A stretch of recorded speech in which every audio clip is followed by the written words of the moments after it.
Good morning, and we are coming to you today to talk to you about finding the profit in your outsourcing.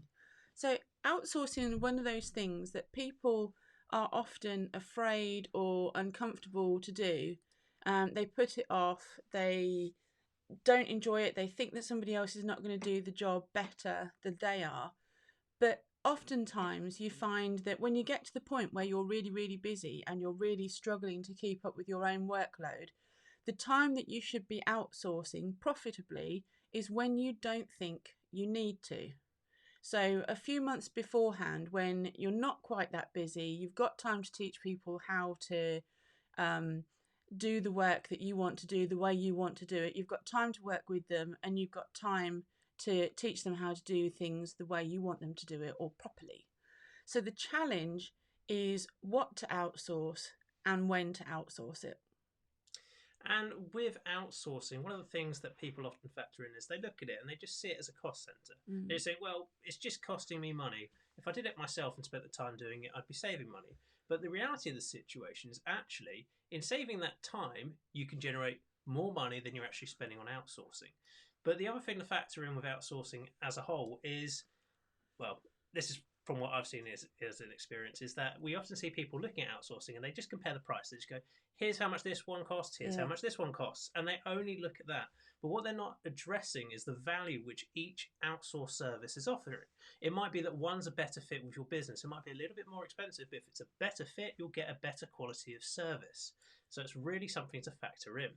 I think so. And often, if you're outsourcing, so say you're outsourcing to a photographer or a VA or a bookkeeper or some kind of assistant doing something that you don't know how to do yourself, they can often do what you're doing faster and more efficiently. So, although there is a tangible cost in your business of the cost of that outsource, it's actually been much cheaper than you spending 10 hours trying to do the same thing yourself to deliver a tiny outcome. And I think we miss that quite frequently. And if they cost, say, £25 an hour, but you can generate £50 as charge rate an hour, all of a sudden, if you just sell that time, you're actually better off. And you didn't have to do a job which you perhaps didn't want to do or didn't have the time to do. Or actually, it might have taken you longer than an hour anyway. So it's one of those things to really consider all of the possible elements. And there's so much you can outsource these days. It's crazy. And I think people just don't catch on to quite how much they can actually outsource. So the question is, what exactly should you outsource? Because there is so much we can do. So what I would say is outsource the jobs where you think, okay, this is important. It needs doing, but my time's better spent doing something else, which is adding more value. And I think that's the thing, isn't it? You have to focus on what you can be spending your time doing instead of doing that job. So if you list all the tasks, all the mundane tasks, the routine tasks, the tasks that perhaps aren't in your skill set, or you find that you're having to do at the weekend or in the evening or early morning because you've not had time to do it, list all those tasks down and work out whether you should be doing these or whether you should be outsourcing these. And if you're going to outsource them, what would it cost to outsource them? So if you're going to outsource your bookkeeping, for example, which might take 4 hours a month, it might cost you £100 for a bookkeeper at £25 an hour. But if, for example, you spend your time, you'll sell your time at £50 per hour, then what can you do to sell that time instead? How can you better use that time? So if you're spending 25 to gain 50 or 100 or whatever your charge out rate is, then it's a no-brainer, isn't it? It's an obvious, sensible thing to do. But one of the hardest things I find, and we see with our clients, is it's almost like a fear of letting go. What if they don't do it properly? What if they don't do it as well as you're going to do it? Well, the chances are they can actually do it a lot more effectively, a lot more efficiently. We take a lot of photos for thumbnails and things like that, and no matter how well we think we can take our own photos, at best we're amateur photographers.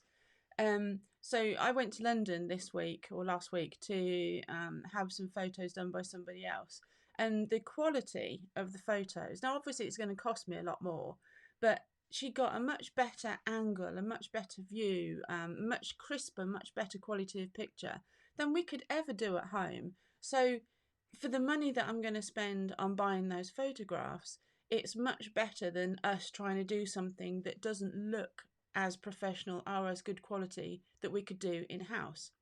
It's the same with marketing.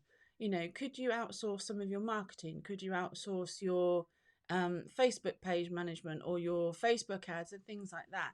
Facebook ads is one of those things where we see enormous amounts of money being spent on Facebook ads in some instances.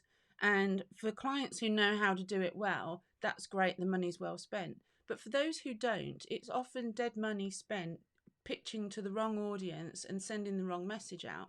So even if you find yourself spending too much money on Facebook ads, that's one area where it's really good to outsource it, or better still, if you can outsource it temporarily, get the templates and the audiences built, get advice on what you need to be selling to whom, to how, to when and why, then you take it back in-house a bit later when you've learnt what to do.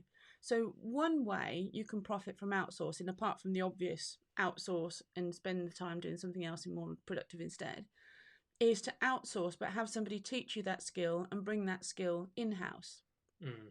So always handy to advance your learning. Well, when you're a small business, that's a real challenge, isn't it? Is you've got to outsource, but you want to keep control.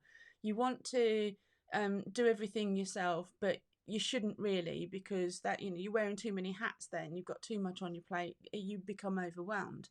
But equally, you need to keep control. So one of the things I'm quite keen for is for small business owners not to outsource their bookkeeping too early, for example. And that's sort of counterintuitive to what we've just been talking about. But one of the reasons I think it's so important for small business owners, especially startups, to do their own bookkeeping is so that they keep a really close eye on what's going out of their business and actually what's coming into their business. I mean, how often have we, you know, talked to clients or taken on new clients to find that they've got really aged receivables that they didn't realise were aged, or that they didn't realise were as aged as they are, haven't chased them, didn't realise they should be chasing them, perhaps forgotten all about it.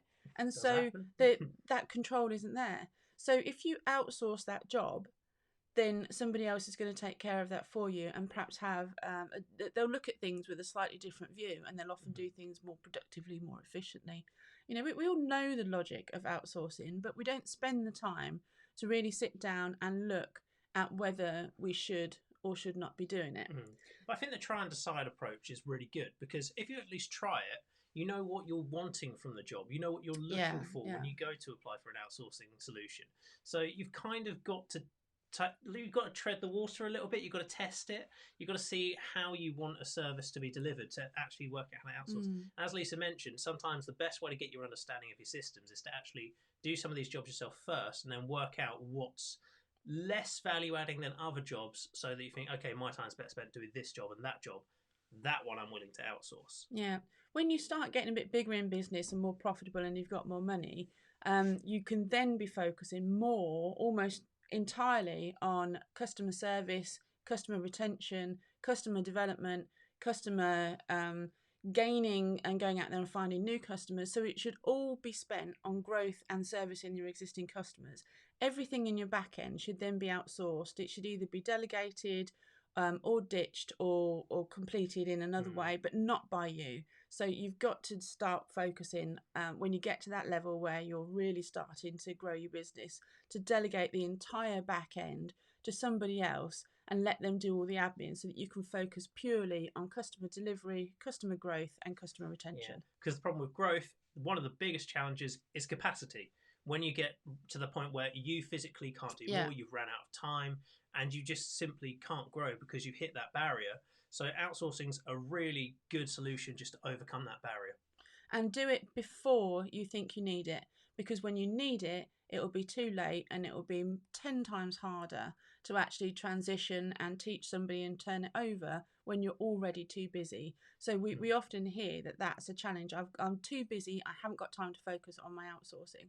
So my challenge for you today is to take a list, to write a list of everything that you do that you probably think you ought not to, or you really know that you ought not to. write it all down and see what you can delegate and how much profit in time and money it will deliver to you and bring back into your business, and then spend that money on something more interesting instead. And likewise, it's probably also taking note of the jobs that you put off and never end up doing, Yeah, but just really outsource. could do with Just doing. outsource. Yeah, that one's a quick solution, but it's definitely worth taking Yeah. note of those as well. You'd be surprised, actually. There's quite a few.